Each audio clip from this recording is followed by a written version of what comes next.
Hey,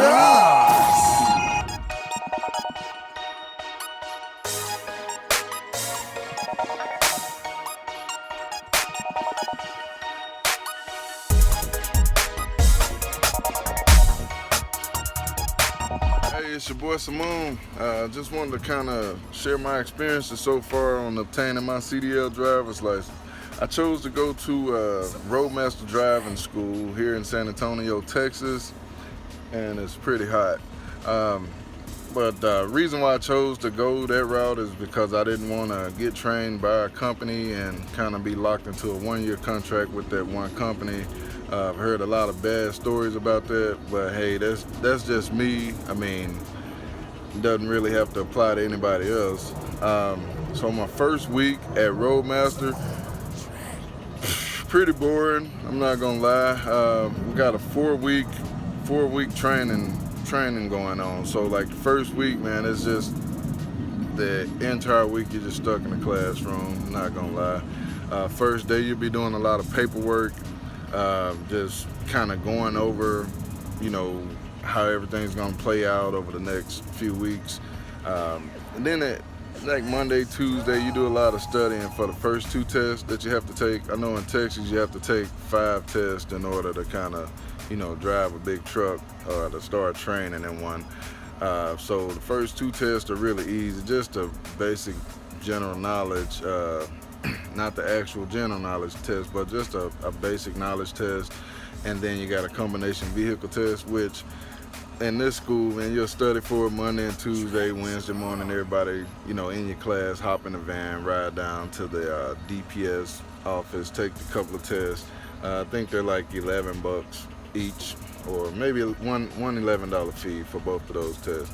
All right, then, everybody kind of come back after taking those 2 tests, and it's kind of study to get ready for the following test. So Monday is just kind of doing a lot of paperwork, kind of explaining everything that's going to happen. And then that Monday afternoon, man, you got a doctor that's going to come in. He's going to give you a drug test. He's going to give you a DOT physical, right there on the spot. So just be ready for it, be prepared for it. They're not pulling hair samples or nothing. It's just simple urine specimen type deal, pretty quick and easy. I know on Tuesday you just kind of really buckle down hard and kind of get ready to do the test Wednesday morning. But man, my advice to anybody is go and get your CDL handbook like a couple weeks before you start that school. They're gonna go over a lot of stuff. They're gonna give you tests. They're gonna make sure they got, the knowledge pumping in your head. But if you don't take the time to just kind of study on your own, or study when you get home, or study before you even hit the class, your chances of passing that test, man, is just like 50-50. We had about 8 people that went down and took the test with us. 4 of us passed, 4 they didn't pass, so they had to go back the next day. So that Wednesday we all went down, took the test, come back Wednesday afternoon, and then just start getting ready for the big test Friday. Okay, so Wednesday and Thursday is just study, taking tests, pre-test. They give out a lot of information. They give you a CDL book if you don't have one, but they also give you like a lot of study guides. They kind of point out the sections that you really need to emphasize on, just to make sure that you're going to be successful that Friday when you go and take the test. So I know Friday morning, everybody, you still got to go to the school, even though it's not an official school day, since the school is Monday through Thursday, 7 a.m., 6 p.m., some long hours. All right, so Friday morning, everybody meet up at the DPS office, and then at that time, you'll take a general knowledge test, which is 50 questions. To me, it was kind of easy, but then again, you had a lot of people from a lot of different schools, with students that were not doing so good, on passing that test. So if you don't pass the general knowledge, you can't go on to the next test. So the next test was air brakes test. Again, I thought it was pretty easy. I only missed one question between all 3 tests. Yeah, there was over 100 questions in combination with all 3 tests, and I missed one question. So I did a lot of studying before I even started school. After you take the air brake test, you got the combination vehicle test. Once again, I thought that was pretty easy. And some of the guys that I kind of clicked with in class, man, we worked together, quizzed each other.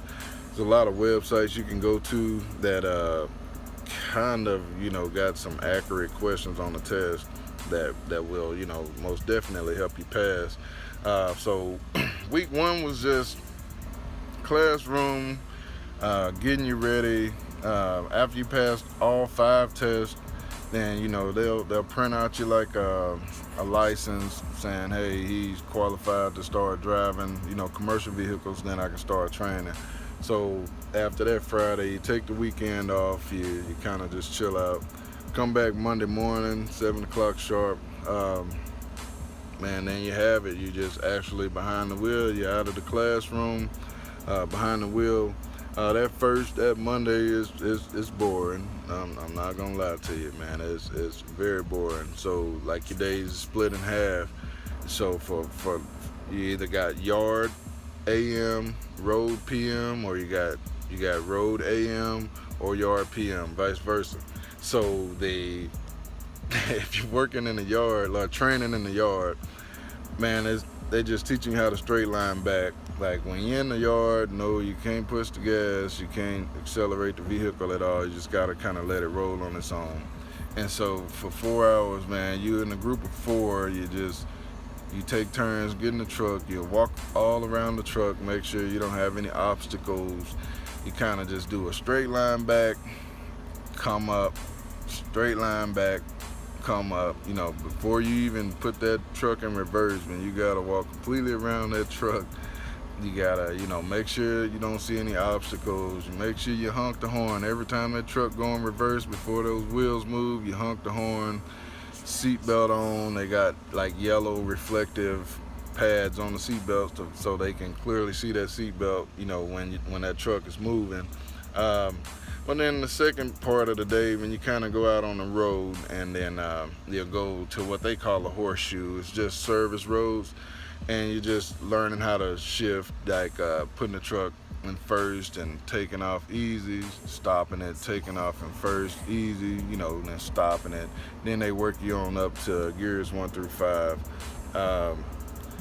That's pretty simple. I mean, you're gonna be itching to do more, but man, it's just kind of like a lot of repetitive stuff. So they just kind of want to make sure that you're remembering. And every single time it's your turn to drive, either on the yard or out on the road, you're gonna do an air brake test. They're just gonna pump that in your head. And after a few days of doing that air brake test over and over and over and over, you kind of just remember it by heart. And all day long, you'll be doing a lot of coupling, uncoupling, like on that first day, just backing it up, hooking it up to the trailer, making sure your air lines hooked up properly, make sure your electrical lines are hooked up. I thought it would be a lot, I thought it would really be overwhelming, but honestly, it's really not a big deal. We got a lot of women in our class, and none of them even knew how to drive a regular manual, car. They'd never driven a stick shift. So, I mean, if they can kind of get in those trucks and do what they're doing, I think anybody can do it. So that was just like that Tuesday, so that Monday. So on Tuesday, you kind of did the same thing, straight line backing for 4 hours, taking turns with your small group of 4. Second half of the day, you're going out to the horseshoe. If you were able to kind of shift 1 through 5 without the truck jerking and bouncing and moving and all that stuff, then man, they kind of let you like flip the switch and start hitting your high gears, 6 through 10. You're not gonna hit 9 or 10 on that Tuesday, but hitting 6, 7, or 8 was just a big jump. So you're getting the proper shifting technique down. They teach you a lot about double clutching. They want everything double clutch, so you might want to do a little research on double clutching. So Wednesday, just kind of the same thing. Being out on the road Wednesday was pretty cool. I made a mistake of telling my instructor that I was bored. I was just like, I can't wait till I graduate because this is kind of boring. And so she was like, "Oh, okay, so you're bored."